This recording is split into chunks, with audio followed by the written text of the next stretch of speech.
Hello dear students, आज हम GK hub tricks YouTube channel के ऊपर डिस्कस करने वाले हैं social sciences class 10th sample paper for the session of 2020 and 21। Maximum marks रहेंगे बेटा 80 मार्क्स। टाइम अलाउड है 3 आवर्स का टाइम।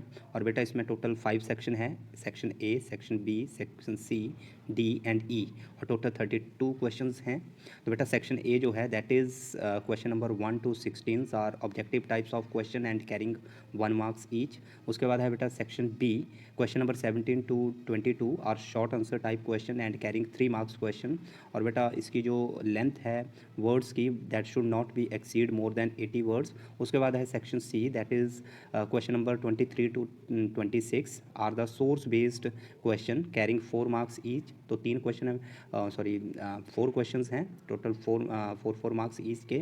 और ये भी ऑब्जेक्टिव टाइप्स हैं, पैराग्राफ दिया है, you have to find out the questions from that paragraph. उसके बाद है section D, section question number 27 to 31 these are the long answer questions carrying 5 marks each and the word limit for this question should not be more than 120 words. And then section E that is related to the map book and carrying 5 marks for the map book, and these map book have the two parts, one is for history and second one is for geography. So from the geography side the map book will be for 3 marks, and from the history side the map book will be for 2 marks. Clear? So this one is your total description related to the chapter, all the sample paper of the SST.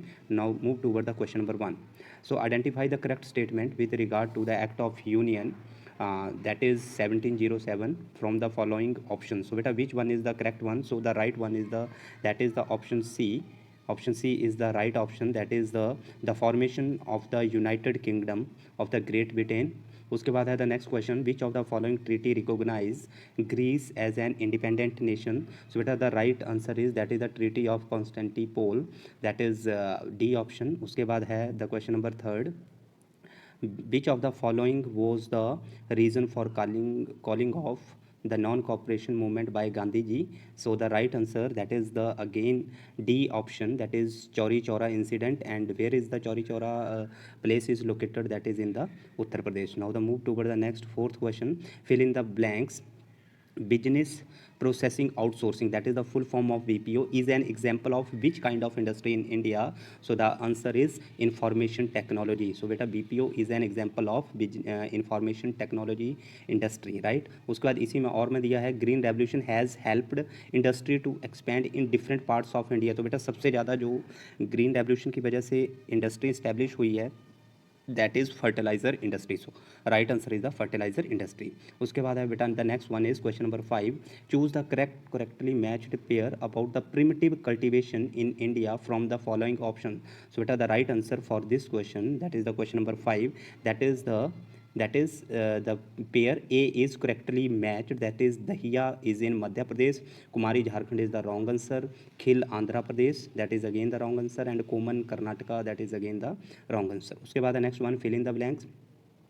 Barley that is refers to rabi crops, cotton refers to kharif crops, then which crop refers to Jaid season crops? So beta here the answer that is the cucumber is the right answer, that is the Jaid season crop. Wheat belongs to rabi season crop, mustard again rabi season crop, and soybean that is the cotton, that is the kharif season crops. उसके बाद है identify the soil with the help of the following feature, red to brown colour, sandy in texture and saline in nature, and lack of humus and moisture. So beta the right answer is the arid soil. You can write the answer is arid soil is the right answer. उसके बाद है question number 8, a type of millet rich in iron, a type of millet rich in iron, calcium, other micronutrients and roughage is. So the right answer is for the question number 8, that is the ragi. Clear? A ragi is a millet crop which is very much rich is in iron, calcium and other micronutrients, and also the roughage. उसके बाद question number 9, that is population of Sri Lankan Tamils is concentrated in which region of the Sri Lanka? So that is the right answer is B option, north and east. B option is the right one, north and east region of Sri Lanka. उसके बाद question number 10, define majoritarianism और the define ethnicity. So बेटा इसका जो first part है, what is the meaning of the define majority और the majoritarianism?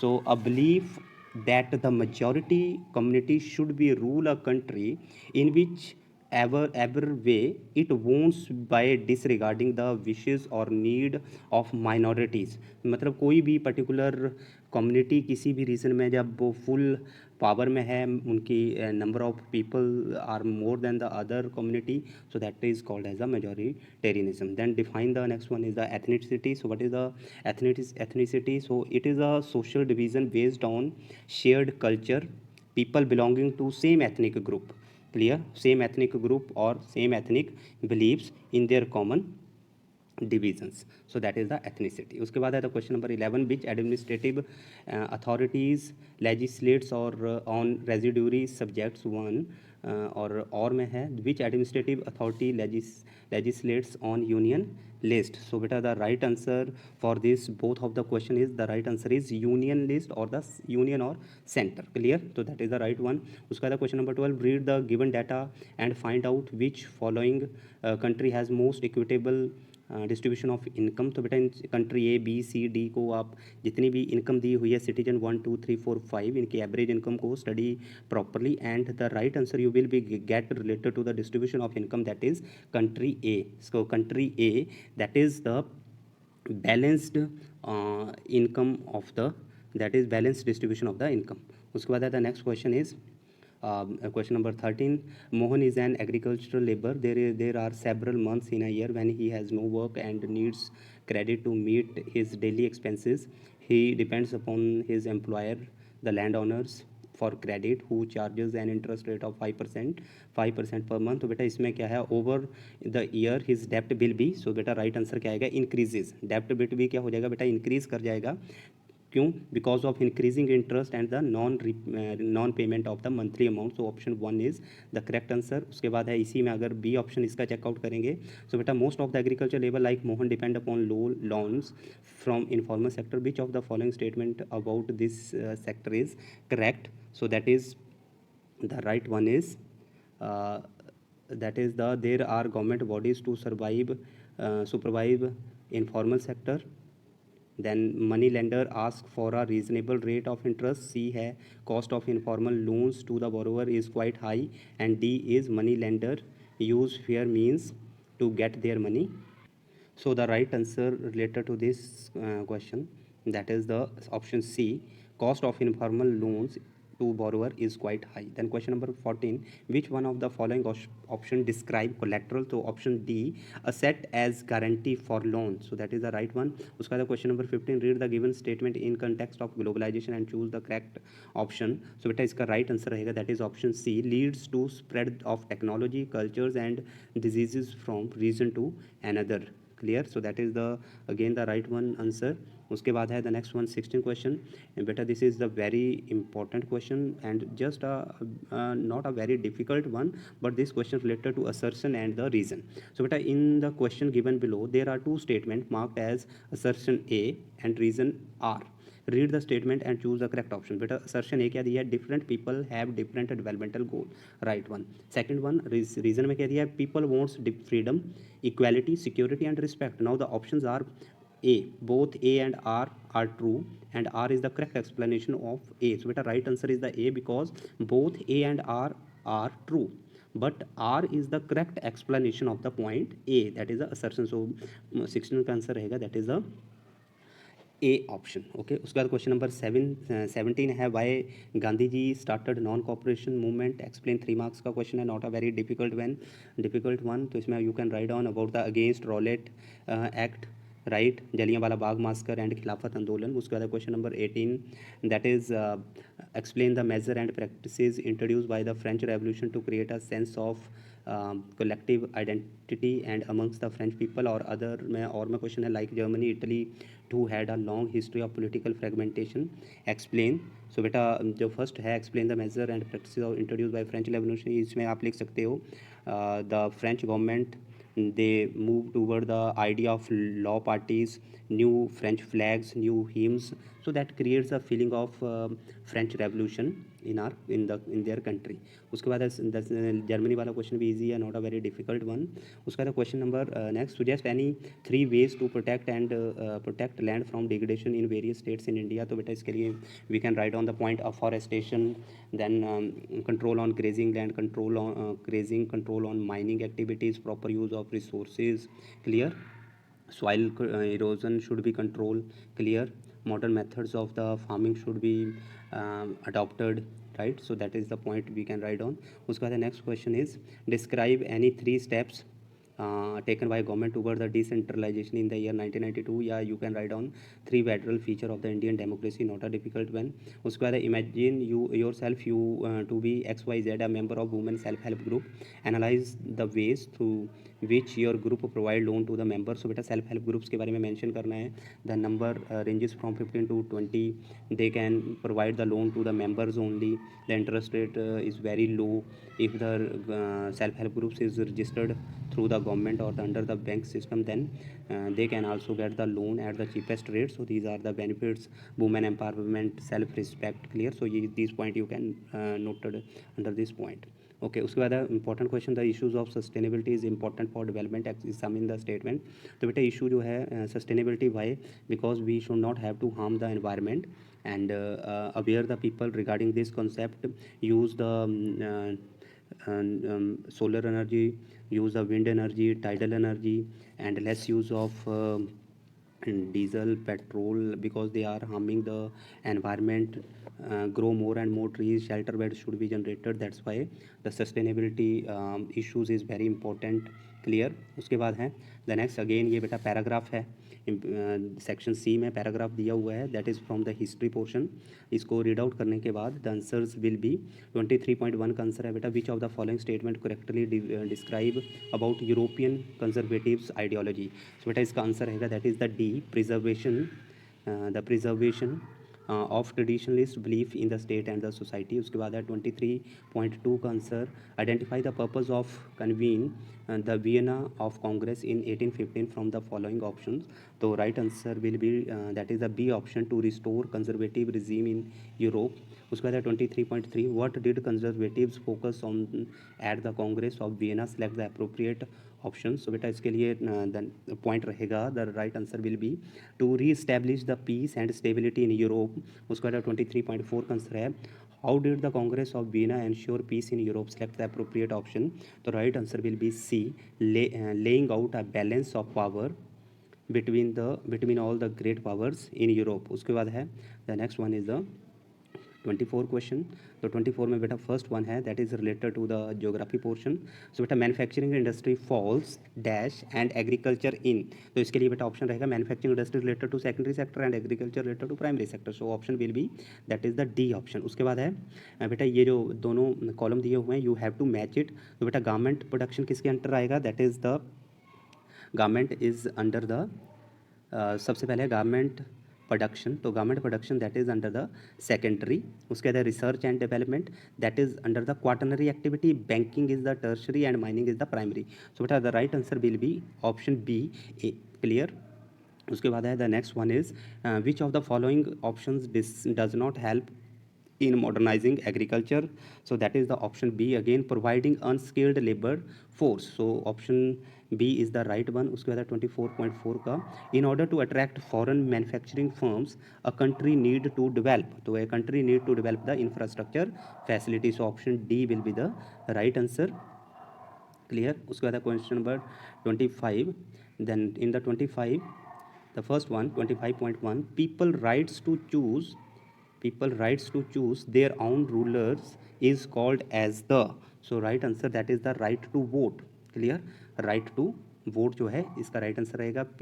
which of the following option helps in promoting transparency in governance, transparency in the governance. So बेटा इसका right answer रहेगा again the option B, right to information dash makes the government legitimate. तो बेटा 25.3 का right answer रहेगा that is option C, free and fair elections. Option C, free and fair elections. Then 25.4 का that is decision in democracy are more acceptable to the people because they are taken after following due processes. So that is the right one. उसके बाद है paragraph 26 और the 26.1 the passage given above related to which of the following options. So बेटा that is related to option B, foreign investment. Clear, economics से है. That is the foreign investment. According to the given passage, Ford Motor can be termed as multinational company based on which of the following criteria. So बेटा इसके लिए रहेगा that is the D, industrial and commercial ventures across the globe, क्योंकि बेटा ये across the globe ये country properly established है. 26.3 by setting up their production plants in India, Ford Motors wanted to, so this wanted to tap the benefit of low cost production and a large market. तो क्या मांगते हैं ये, low cost production हो, मतलब जो prices production ज़्यादा हो, डिमांड हाई हो एंड लार्ज मार्केट हो. Clear. 26.4 Ford Motor wish to develop Ford India as a component supplying waste for its other plants across the globe as is an evidence of. तो बेटा इसका right answer रहेगा that is interlinking of production across the countries. Clear. So these are the main section C के right answer थे. उसके बाद है section D related to the 5 marks question. So first 27 marks का क्वेश्चन है that is how did people belonging to different communities, regions और languages group develop a sense of collective belonging in the 19th century in India. तो बेटा इसमें explain करना है कि जो सेम लैंग्वेज है, सेम रीजन है, तो वो कैसे एक सेंस ऑफ बिलोंगिंगनेस को शो करते हैं इन इंडिया में. सो एक्सप्लेन करना है, not a difficult. When brotherhood के बारे में लिखेंगे, ठीक है, दैट इज़ फेडरलिज्म, कॉन्स्टिट्यूशन, इसके ऊपर लिखेंगे. देन और explain the meaning and the notion of Swaraj as perceived by the plantation workers. How did they respond to call non-cooperation movement? तो बेटा ये this again movement launch by the Gandhi ji, और उसमें आपने स्वराज जो है उसके ऊपर लिखना है that is full freedom and how the plantation worker because they are discriminated by the Britisher people, so how they respond to the non cooperation movement. उसके बाद नेक्स्ट क्वेश्चन है question number 28. Describe the role of mass communication. तो बेटा mass communication की importance लिखनी है. Describe the benefits of roadways. Clear, mountainous area के लिए वेरी हेल्पफुल हैं, शॉर्ट जर्नी के लिए कंफर्टेबल है, ठीक है. So these points you can have to be noted. उसके बाद suggest and explain any 5 ways to reforms political parties in India. तो ये भी कोई बहुत डिफिकल्ट नहीं है. Most important point you have to write down this questions through the point systems. Clear. Power sharing is the essence of the democratic government. Examine the statement. Simple है. Power sharing के ऊपर लिखना है how it is very helpful for the democratic government, और power sharing sector से ये question आया हुआ है. उसके बाद tertiary sector is playing a significant role in the development of the Indian economy. Justify the statement. Simple, just you have to explain the significance of the tertiary sector. Tertiary sector that is the service sector which transporting the material or the final goods from primary sector to secondary sector. Clear. उसके ऊपर लिखना है या और मैं public sector contributes to the economic development in India. Justify the statement. आप public sector mean government own sector, और इसका मेन ऑब्जेक्टिव है that is the social development of the people. Clear. Economical development and welfare of the people. तो उसको explain करना है. The next one is the related to the map work section C. तो section C में बेटा the first one that is Indian National Congress session 1927 आया है and Mahatma Gandhi organize a satyagraha movement at this place indigo planters. So बेटा the first one Indian National Congress का 1927 का जो सेशन हुआ that is in the Madras. So उसको टिक कर देना है यहाँ पे आपने मद्रास में. At this point you have to mark here. Clear. That is the Madras. उसके बाद the next one Mahatma Gandhi organise satyagraha movement at indigo. तो बेटा इंडिगो के लिए सभी जानते हैं that is in the Bihar में, और बिहार में कौन सा पॉइंट है that is the Champaran. Right. So this one is the B. उसके बाद है राणा प्रताप, और कोई भी बेटा आपको 5 ऑप्शन दिए हैं ज्योग्राफी के मैप वर्क में, यू हैव टू सुटेबल 3. ठीक है. राणा प्रताप सागर डैम बेटा, Rana Pratap Sagar dam that is in the Rajasthan और मध्य प्रदेश के बॉर्डर के पास है, but that is in the Rajasthan. उसके बाद बेंगलुरु सॉफ्टवेयर टेक्नोलॉजी पार्क, तो कर्नाटक में Bengaluru software technology park. Namrup thermal power plant बेटा, Namrup that is in the Namrup. तो यस बेटा Namrup that is in the Assam. तो असम में you can mark the Namrup. उसके बाद है Narora nuclear power plant, so that is in the Uttar Pradesh, और Visakhapatnam port, so that is in the Andhra Pradesh. तो Visakhapatnam port that is in the Andhra Pradesh. Clear. So अगर बेटा हम विजुअली इम्पेयर्ड स्टूडेंट के भी क्वेश्चन देख लें तो वो उसमें क्या है, name the state where Kochi sea port is located, तो Kochi that is in the Kerala. Name the state where the Pune software technology park located, that is in the Maharashtra. Name the state where Bhilai iron and steel plant is located, तो Bhilai that is in the Chhattisgarh. उसके बाद है name the state where the Sardar Sarovar dam, that is in the Gujarat. Jallianwala Bagh massacre, that is in the Amritsar. And name the state where movement of indigo planter was started, that is the Champaran, that is in. And name the state where the session of Indian National Congress was held in 1920, that is the West Bengal. So beta this one is whole description related to the sample paper of the social sciences for the session 2021. So beta revise it properly. Clear. All the best for your exam. So God bless to you all. Thank you.